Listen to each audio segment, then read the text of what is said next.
oração sacerdotal, Jesus orou não só por unidade, ele orou também por pureza. Eu comecei lendo no versículo 15, porque no versículo 15 ele fala assim: não peço que os tires do mundo, mas que os guardes do mal. Jesus quer pureza. No versículo 17 ele fala: santifica-os na verdade, a tua palavra é a verdade. Então ele quer pureza, ele quer santidade. Por outro lado, ele também quer unidade. Ele fala: Pai, que eles sejam um assim como eu sou um contigo. E ele reforça essa ideia de unidade. No verso 20 até o 26 ele foca na ideia de unidade. Agora, por que eu quero falar dessas duas? Embora eu vá focar mais em unidade, eu quero falar dessas duas. Porque na história da igreja elas sempre pareceram coisas excludentes. Sempre. Na história da igreja, quando um movimento enfatizou unidade, parece que sempre foi a custo da pureza. Isto é, sempre foi prejudicando a pureza. E vice-versa, quando uma igreja enfatizou pureza, santidade, parece que rachou, parece que promoveu divisões. Vou dar exemplos rapidamente. Na história da igreja você tem, por exemplo, um movimento, lá no 3º século, o movimento dos novacianos.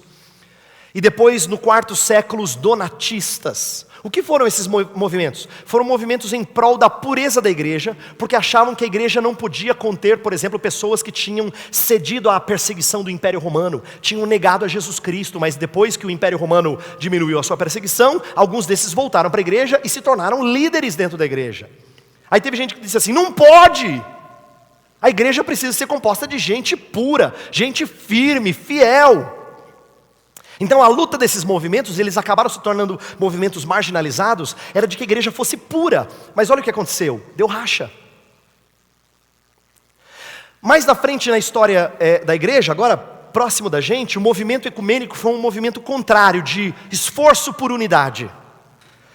Desde o século XIX, principalmente ganhando força no início do século XX, o movimento ecumênico falava muito da ideia de nós sermos um, de sermos unidos. E esse esforço por unidade acabou promovendo muita falta de pureza. Tanto pureza doutrinária, porque muita gente se juntava que não cria na mesma coisa, como impureza moral. Porque às vezes pessoas que não tinham o mesmo zelo por vida cristã estavam se considerando cristãos juntos com os outros. Então é curioso isso. Curioso que na história, e não só na história, na sua igreja também. Estava conversando com alguém rapidamente ontem, e eu posso usar isso como um exemplo geral, parece que acontece em tudo quanto é lugar.